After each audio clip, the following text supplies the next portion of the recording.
For this recipe, you'll need one large piece of Rampicante squash. So this piece here is about 14 inches long. You're going to need 2 carrots, 1 stalk of celery, 1 onion, and about 5 or 6 cloves of garlic. You're going to peel the carrots and then chop them in about 1-inch size pieces and place them in the roasting pan.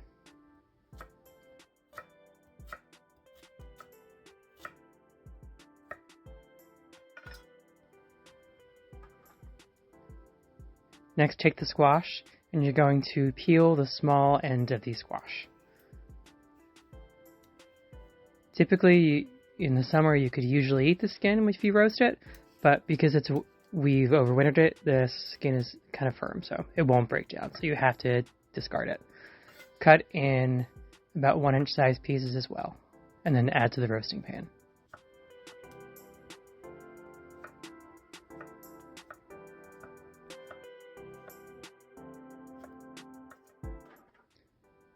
Next, with the larger section of squash, you're going to cut it in half and take a spoon and remove the seeds.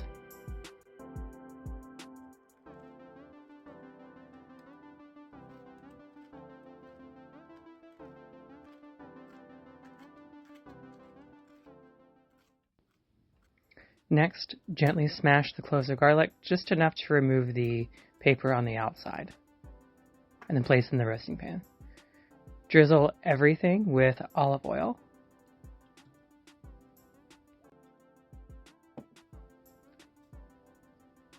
You're going to sprinkle with salt.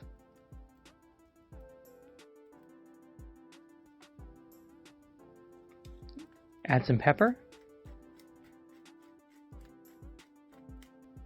And some thyme. You're going to coat everything with the oil.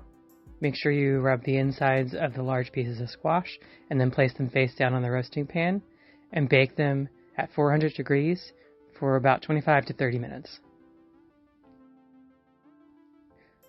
While this roasts, you can prep the other ingredients. So you're going to need the stalk of celery chopped fairly fine. You're also going to chop the onion,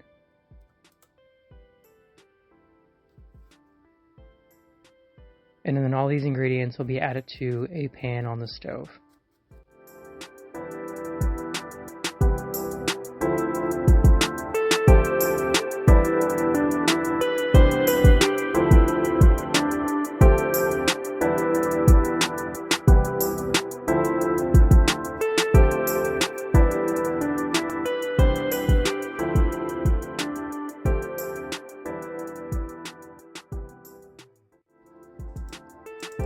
Once you take the veggies out, you're going to want to remove the skin on the large pieces of squash. Over medium-high heat, add about 2 to 3 tablespoons of olive oil into the pan, and add the onion and the celery.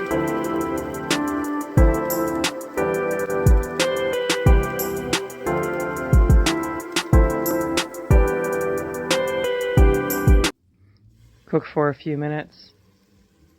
And then as the onions become translucent and start to brown, you're going to add between 2 to 3 ounces of Amaro. This will deglaze the pan. Next, add the roasted vegetables and mix.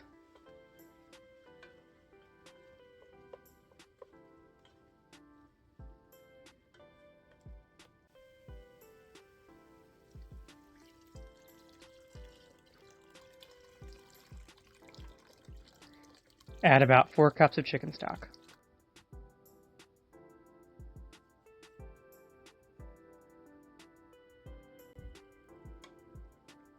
I'm adding about a half a teaspoon of fennel here.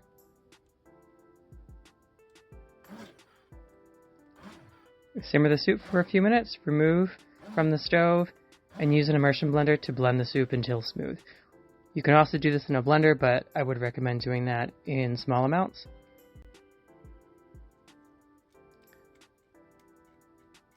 Once the soup is smooth, you can return it onto the stove to keep warm, but also please taste for salt and some pepper.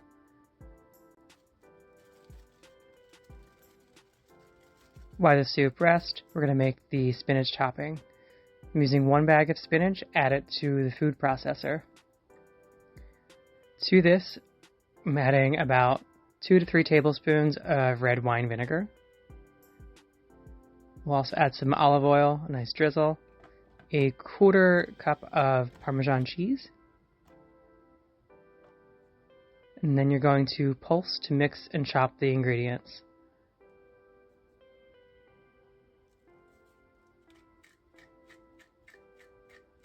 I'm adding some oregano. This is completely optional. Add some salt and some pepper.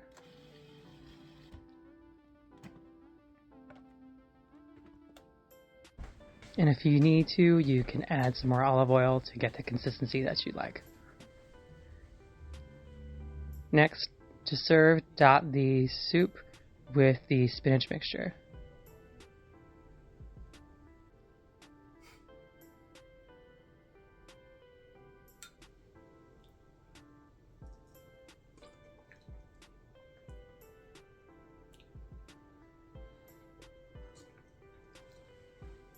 So good. It's pretty light, refreshing. The spinach on top really adds a nice kind of finishing touch to it. I hope you enjoy.